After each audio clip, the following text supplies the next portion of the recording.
یہ صحت کو فائدہ دینے والی غذائیں، کچھ غذائیں جن کا ذکر قرآن مجید میں ہے. سب سے پہلے کھجور.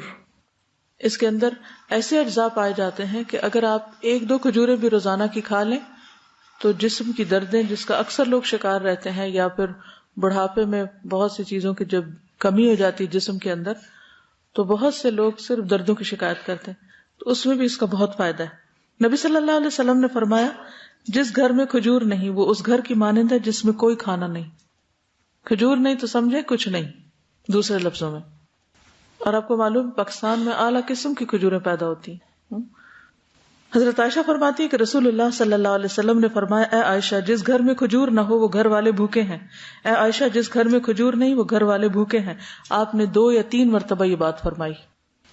تو کیا کرنا ہے؟ کرنے کا کام کیا ہے؟ کھجوریں لا کے رکھنی ہے.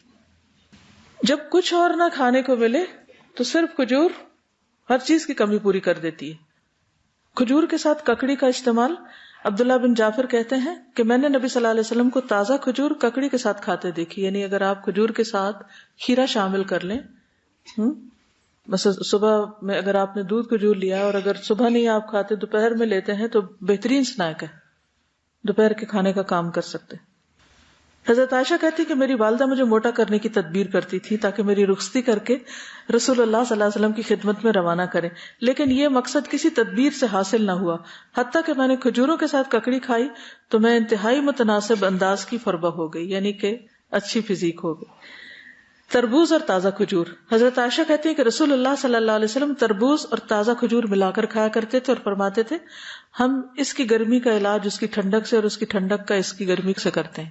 یعنی تربوز جو ہے وہ کھانے میں ٹھنڈا ہوتا ہے اور کھجور گرم ہوتی ہے، تو ان کو جب ملا کے کھایا جاتا ہے تو کوئی نقصان نہیں ہوتا، جو عام طور پہ بعد میں لوگ کہتے ہیں گرمی لگ گئی اور ٹھنڈ لگ گئی. ایک صحابی سے مروی ہے کہ نبی صلی اللہ علیہ وسلم نے کچی اور پکی کھجور اور کشمش اور کھجور سے منع فرمایا، ان کو جمع نہیں کرنا چاہیے کیونکہ کشمش جو ہوتی ہے وہ بھی گرم ہوتی ہے، اور اگر کھجور کھائیں تو ان 2 چیزوں کو ملائیں نہیں.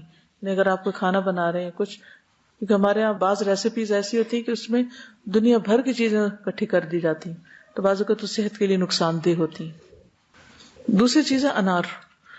حضرت علی فرماتے ہیں کہ انار کو اندر والے چھلکے سمیت کھایا کرو کیونکہ یہ معدے کی بیماریوں کا علاج ہے. ہم عام طور پہ صرف اس کا پھل نکال کے کھا لیتے اور باقی سب چیزیں ویسٹ کر دیتے.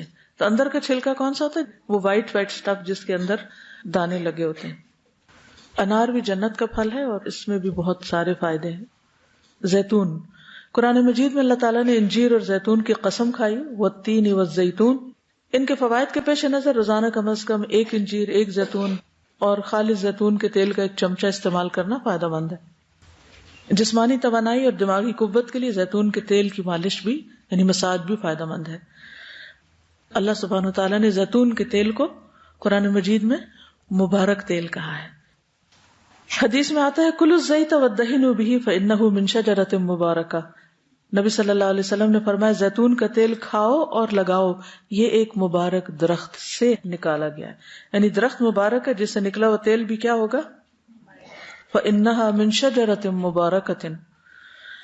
ایک اور روایت میں آتا ہے زیتون کا تیل سالن کے طور پر استعمال کرو، یعنی روٹی کا ٹکڑا زیتون میں ڈبو کے کھا لو اور اسے سر اور بدن میں لگاؤ، یہ مبارک درخت سے حاصل ہوتا ہے.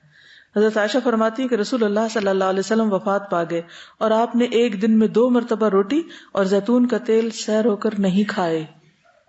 یعنی 2 بار میل نہیں لیا آپ نے، 1 میل ہوتا تھا آپ کا، اور ہر وقت وہ گھی میں لگا ہوا نہیں ہوتا تھا. پیلو کے درخت کا پھل.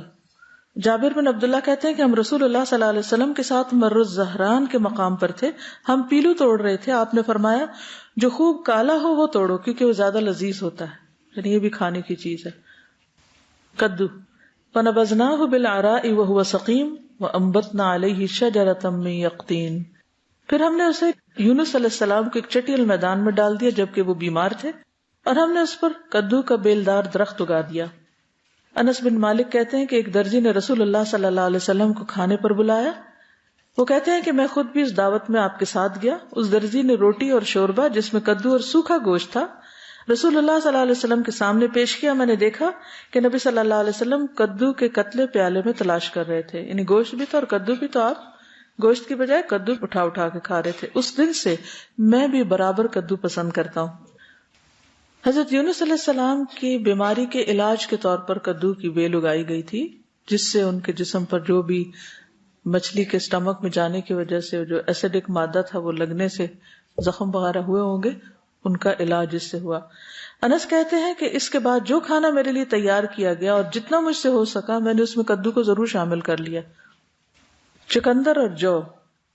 سہل بن سعد کہتے ہیں کہ ہمیں جمعہ کے دن بڑی خوشی ہوتی، ہماری ایک بوڑھی خاتون تھی، وہ چقندر کی جڑیں لے کر اپنی ہانڈی میں پکاتی، اوپر سے کچھ جو کے دانے اس میں ڈال دیتی، ہم جمعہ کی نماز پڑھ کر ان کی ملاقات کو جاتے تو ہمارے سامنے یہ کھانا رکھتی، یعنی ہر جمعہ وہ یہ کھانا پکا کے رکھتی اور ہم سب کھاتے۔ جمعہ کے دن ہمیں بڑی خوشی اسی وجہ سے رہتی تھی، یعنی ہمیں پتا ہوتا تھا آج اچھا سا کھانا ملے گا۔ ہم نماز جمعہ کے بعد ہی صبح کا کھانا کھایا کرتے تھے، اللہ کی قسم نہ اس میں چربی ہوتی تھی نہ گھی، یعنی چقندر ہوتے تھے ابلے ہوئے اور اس کے اوپر جو کے کچھ دانے، پھر بھی خوش ہوتے تھے۔ ہمارا کیا حال ہے؟ کہتے اللہ کی قسم نہ چربی ہوتی تھی نہ گھی۔ اگر ہمیں کبھی بیماری میں بھی کبھی علاج کے طور پر بھی ایسی سبزی کھانے کو ملے تو ہم اپنے آنسو سے اس کو بھگو دیں۔